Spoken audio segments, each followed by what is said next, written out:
जब हम सोने के लिए बिस्तर पर जाते हैं तब अक्सर हमारे साथ ऐसा होता है कि हमें नींद नहीं आती है और फिर हम ज़बरदस्ती सोने की कोशिश करते हैं। कभी कभी तो हम इतना परेशान हो जाते हैं कि हम नींद के लिए गोलियां तक लेने लग जाते हैं ताकि हमें अच्छी नींद आए। कभी कभी तो मनुष्य ऐसी गंदी आदतें अपना लेता है कि जब तक वो वह नहीं करेगा तो उसे नींद नहीं आएगी। जैसे किसी को धूम्रपान किए बिना नींद नहीं आती, कोई शराब का सेवन करने लग जाता है ताकि उसे नींद आ जाए, कुछ लोग तंबाकू चबाने लग जाते हैं और फिर धीरे धीरे इनकी यही आदतें इन्हें नुकसान पहुंचाना शुरू कर देती है। जब तक ये लोग इन चीज़ों का सेवन नहीं करते तब तक ये बहुत बेचैन रहते हैं, जबकि हम सभी को पता है कि इन चीज़ों से नींद नहीं आती, बल्कि कुछ समय के लिए इनका नशा हो जाता है और हम इनके आदी हो जाते हैं और फिर धीरे धीरे ये चीज़ें हमारे शरीर को अंदर से खोखला बना देती है। और जब हम ढंग से नींद नहीं लेते हैं तो हमारा पूरा दिन तनावपूर्ण रहता है, हमारा किसी भी काम में मन नहीं लगता, हम पूरे दिन बेचैन व थके थके रहते हैं, हमें दिन भर आलस आते रहते हैं। हम सभी के साथ अक्सर ऐसा ही होता है। तो आइए हम ये समझने की कोशिश करते हैं कि आखिर ऐसा होता क्यों है, क्या कारण है कि हमें नींद नहीं आती। इस कहानी में उन उपायों को जानेंगे जिससे हम अच्छी व गहरी नींद ले सकें। एक नगर में एक बहुत बड़ा धनवान सेठ रहता था। उसके पास किसी भी चीज़ की कोई कमी नहीं थी। उसका व्यवसाय दूर दूर तक फैला हुआ था। उसके घर काम करने के लिए नौकर चाकर लगे हुए थे और उसे किसी भी प्रकार की कोई कमी नहीं थी। लेकिन जब भी वह सेठ अपने बिस्तर पर सोने के लिए जाता तो उसे नींद ही नहीं आती। वह रात भर करवटें बदलता रहता, बहुत कोशिश करता, कुछ पल के बाद उसे नींद तो आ जाती, लेकिन फिर उसकी नींद खुल जाती और सुबह जल्दी ही वह उठ जाता था। वह सेठ इस बात से बहुत परेशान रहता कि आखिर उसे नींद क्यों नहीं आती। दिन भर काम करने के बाद भी वह ठीक से सो क्यों नहीं पाता। जब उस सेठ ने किसी से इसके बारे में पूछा कि मुझे नींद क्यों नहीं आती, तो सेठ को किसी ने कह दिया कि सेठ जी, सोने से पहले मदिरा पान कीजिए, आपको अच्छी नींद आएगी। वैसे तो वह सेठ शराब का सेवन नहीं करता था, लेकिन अच्छी व गहरी नींद पाने के लिए सेठ ने शराब पीनी शुरू कर दी। जब वह सेठ शराब पीता तो कुछ वक्त तो उसे उसका नशा रहता, लेकिन जैसे ही उसका नशा उतरता सेठ की नींद खुल जाती। अब तो सेठ रोज ही ऐसा करने लग गया। सेठ को लगने लगता कि शराब पीने की वजह से वह सो जाता है, लेकिन धीरे धीरे सेठ को शराब की लत लग जाती है। अब वह और भी ज़्यादा बेचैन रहने लग गया। अब जब तक वह शराब नहीं पिएगा उसे नींद ही नहीं आएगी। धीरे धीरे वह दिन में भी शराब पीने लग गया, जिसका असर उसके व्यापार पर पड़ने लगा। अब तो वह पहले से भी ज़्यादा बेचैन रहता। अब तो उसका मन व्यापार में भी नहीं लगता। धीरे धीरे उस सेठ का व्यापार घाटे में जाने लगा, जिससे वह तनावपूर्ण जीवन जीने लगा। उसे समझ ही नहीं आ रहा था कि ये सब उसके साथ क्या हो रहा है।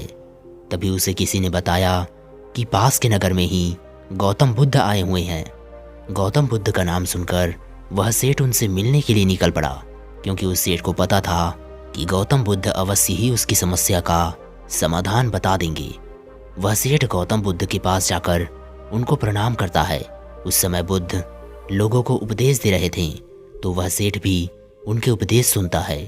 उपदेश खत्म होने के पश्चात वह सेठ बुद्ध से कहता है कि हे बुद्ध, मेरे पास बहुत धन दौलत थी, किसी भी चीज़ की कोई कमी नहीं थी, लेकिन फिर भी मैं कभी चैन की नींद नहीं ले पाता था। बहुत कोशिश करने के बाद भी मुझे ठीक से नींद नहीं आती थी।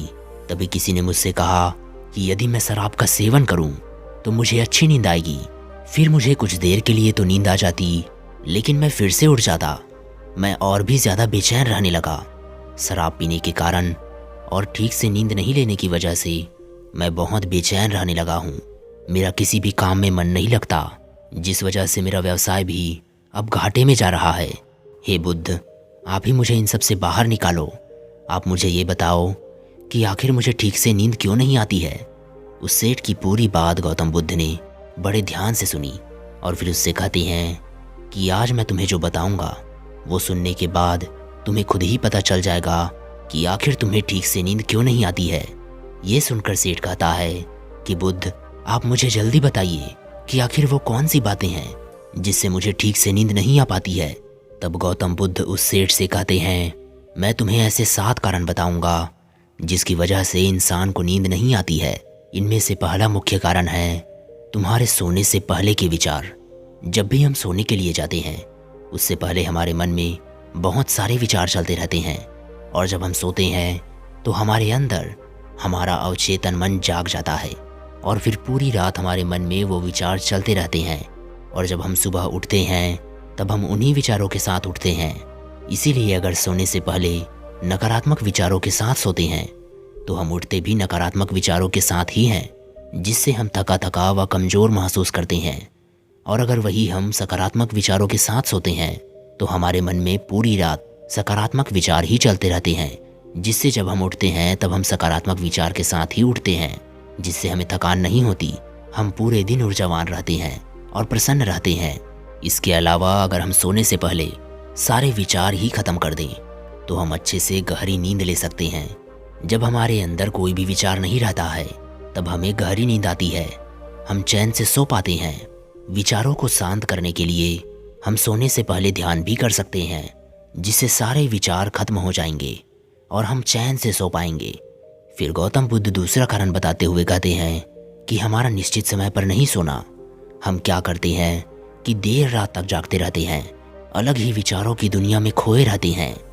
कभी हम जल्दी सो जाते हैं तो कभी हम बहुत देर में सोते हैं। इसीलिए हमें सोने का समय निर्धारित करना चाहिए, क्योंकि जैसा हम करते हैं धीरे धीरे हमारा मन भी उसी तरह कार्य करने लगता है। और फिर जब आपके सोने का समय होता है तो फिर आपको अपने आप ही नींद आने लग जाती है। गहरी नींद न आने का तीसरा कारण है कि हम अपने बिस्तर पर बहुत सारे कार्य करते हैं, जबकि बिस्तर सिर्फ हमारे सोने के लिए होता है। लेकिन तुम लोग क्या करते हो, खाना भी बिस्तर पर ही खाते हो, अपने व्यवसाय का काम भी बिस्तर पर ही करते हो, बिस्तर पर बैठकर ही तुम लोग आपस में बात करते हो। अब तुम मुझे ये बताओ कि बिस्तर तुम्हारे जब सोने के लिए है तो तुम उस पर अन्य काम क्यों करते हो? बिस्तर तो सदैव सोने के लिए ही होता है। हमें बिस्तर पर तभी आना चाहिए जब हमें सोना हो, ताकि हमारे मन को ये पता चल सके कि बस अब हमें सोना है। लेकिन तुम तो उस बिस्तर पर विभिन्न कार्य करते रहते हो, जिससे तुम्हारा मन ये उलझन में रहता है कि अब तुम क्या करोगे। इसीलिए हमें बिस्तर पर तभी जाना चाहिए जब हमारा पूरा काम हो जाए और हमें सिर्फ सोना हो। तभी हमारे मन को ये निश्चित पता चल पाता है कि अब हम सोने के लिए आ गए हैं, तो आपको नींद आना शुरू हो जाएगी। गौतम बुद्ध नींद न आने का चौथा कारण बताते हुए कहते हैं कि गलत तरीके से सोना। हम लोगों को सोने का सही तरीका पता ही नहीं होता है। हम तो कैसे भी सो जाते हैं, कभी उल्टे, कभी सीधे, कभी गुटमुट होकर, तो कभी हम हाथ पैर मोड़ कर सोते हैं। नरम गद्दों का प्रयोग करते हैं, जबकि ये सभी तरीके गलत हैं, क्योंकि जब हम उल्टे सोते हैं तो हमारे सभी अंगों पर दबाव पड़ता है, जिससे हम में तनाव पैदा होता है। जब हम नरम मखमल के गद्दे पर सोते हैं तो हमारे रीढ़ की हड्डी झुक जाती है, जो कि तनाव पैदा करती है। जब हम पैर के ऊपर पैर डालकर सोते हैं तो हमारे एक पैर पर दूसरे पैर का दबाव बनता है। कई बार तो हम अपने सिर के नीचे मोटे तकिए का प्रयोग कर लेते हैं, जिससे हमारी गर्दन अकड़ जाती है। इन सभी तरीकों से सोने से हमें तनाव पैदा होता है और हमें ठीक से नींद नहीं आ पाती है। इसीलिए हमें सदैव सोने के लिए सही तरीके का प्रयोग करना चाहिए। फिर गौतम बुद्ध ने नींद आने का पांचवा कारण बताते हुए कहा कि बहुत ज़्यादा भोजन करना, और ऐसा भोजन करना जो देर से पचता है। हम लोगों को यही पता नहीं है कि हमें कैसा भोजन करना चाहिए और कितना भोजन करना चाहिए। हम तो रात को ठूस ठूस कर भोजन कर लेते हैं, जबकि हमें रात को भोजन कम मात्रा में करना चाहिए। जहाँ आप 3 रोटी खाते हैं वहाँ आपको 2 ही रोटी खानी चाहिए, क्योंकि हम रात के भोजन के उपरांत कोई भी कार्य नहीं करते हैं और बिस्तर पर जाकर लेट जाते हैं, तो हमारा वह भोजन पचता नहीं है। और जब हम ज़्यादा भोजन कर लेते हैं तो हमें नींद भी नहीं आती है। और हमें कभी भी तला हुआ भोजन रात को नहीं खाना चाहिए, मगर अक्सर हम लोग तो रात को ही अपना मुख्य भोजन खाते हैं। शादी समारोह में जाके खूब तला हुआ भोजन करते हैं, जबकि तला भोजन देर से पचता है। इसीलिए हमें ऐसा भोजन नहीं करना चाहिए। अगर हम ऐसा करते हैं तो रात भर हमारा पाचन तंत्र उसी भोजन को पचाने में लगा रहता है, जिससे हमारे शरीर में तनाव बढ़ता है और हम अच्छे से नींद नहीं ले पाते। फिर गौतम बुद्ध ने नींद न आने का छठा कारण बताते हुए कहा कि हमारी महत्वाकांक्षाएं, हम सभी अपने जीवन में कुछ न कुछ हासिल करना चाहते हैं। सारे दिन हम उनको पाने के लिए इधर उधर भागते रहते हैं, और जब हम रात में सोते हैं तब भी हमारे मन में यही विचार चलते रहते हैं कि कल मुझे ये काम करना है, कल मुझे वो काम करना है, और उस काम को हमें कैसे करना है। यही सब हम सोचते रहते हैं, जबकि सोने से पहले हमें इन सब बातों के बारे में कभी नहीं सोचना चाहिए। अपने बाहर के कामों को बाहर ही छोड़ देना चाहिए। सोते समय उन्हें अपने साथ लेकर नहीं सोना चाहिए। लेकिन अक्सर सभी लोग अपना मन में इतना बोझ लेकर सोते हैं, तो फिर गहरी नींद कैसे आएगी? गौतम बुद्ध बोलते हैं कि नींद न आने का 7वां और सबसे मुख्य कारण है कि बहुत से लोग सोने के लिए नशा करना शुरू कर देते हैं। कुछ लोग शराब पीते हैं, कुछ लोग धूम्रपान करते हैं ताकि उन्हें नींद आ जाए। लेकिन फिर धीरे धीरे यही चीज़ें उन लोगों की आदत बन जाती है, और जब तक वे नशा नहीं करते हैं तब तक उन्हें नींद भी नहीं आती है। इसीलिए हमें कभी भी नींद लेने के लिए नशा नहीं करना चाहिए, क्योंकि नशा करने से हमारा शरीर कमज़ोर हो जाता है। हम पूरे दिन चिड़चिड़े और बेचैन रहते हैं। हमें शराब और तंबाकू ही दिखती रहती है, जिससे हम दिन में ना तो चैन से रह पाते हैं और ना ही रात में चैन से सो पाते हैं।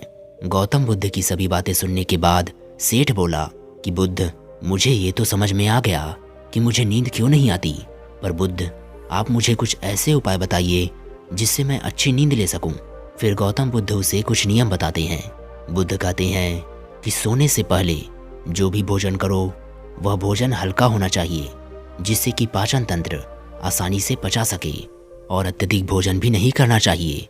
अगर आप तला भुना भोजन खाते हो तो उसे सोने से 3-4 घंटे पहले ही खा लो। जब आप सो तब तक वह भोजन पच जाए। फिर गौतम बुद्ध ने कहा कि तुम सोने जाओ उससे पहले गुनगुने पानी से स्नान कर लो, क्योंकि जब हम स्नान करते हैं तो इससे हमारी त्वचा की ही गंदगी साफ नहीं होती, हमारी मन की गंदगी भी साफ हो जाती है। जब हम चिंता या तनाव में होते हैं तो स्नान करने से हमारी सारी चिंताएं दूर हो जाती है, हमारा मन हल्का हो जाता है, जिससे हमें आसानी से नींद आ जाती है। हमारे शरीर का 70% पानी है, और जब हम इस पानी पर पानी गिराते हैं तो हमें सुकून मिलता है। ऐसा अनुभव होता है कि ये त्वचा की सफाई से परे है। हमें बहुत शांति का आभास होता है। इसीलिए सोने से पहले जब हम स्नान करते हैं तब हमें अच्छी व गहरी नींद आती है। और सोने से पहले हमें जिस कमरे में हम सोते हैं उसमें एक दीपक जलाना चाहिए, क्योंकि दीपक जलाने से उस कमरे में एक सकारात्मक ऊर्जा बनी रहती है। जिस प्रकार से वह दीपक जलता है और पूरे कमरे में रोशनी करता है, उसी प्रकार जब आप सोओगे तो आपके भीतर भी एक दीपक प्रज्वलित होगा और आपको भी सकारात्मक भाव से भरे रखेगा, जिससे आपको भी गहरी व अच्छी नींद आएगी। सोने से पहले तुम्हें अपने सारे विचार खत्म करने होंगे। जब हम सोने जाते हैं तब हमारे मन में बहुत सारे विचार चलते रहते हैं, तो सबसे पहले तो तुम्हें अपने व्यवसाय के कामों को घर के बाहर ही छोड़ कर आना है। वहीं पर यह निश्चय कर लो कि बस अब हो गया, कल मैं यही आकर वापस यह काम करूंगा। अब मैं घर जाकर भोजन करके परिवार के साथ बातचीत करके मस्त से सोऊंगा, जिससे तुम्हारे मन में फिर बाहरी विचार नहीं आएंगे। और जब तुम सोने जाओ तो उससे पहले ध्यान कर लो।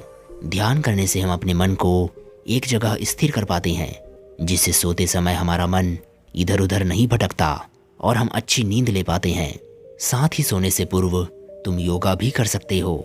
योगा करने से शरीर में स्फूर्ति होती है, तुम्हारी दिन भर की थकान गायब हो जाती है और तुम्हें अच्छी व गहरी नींद आती है।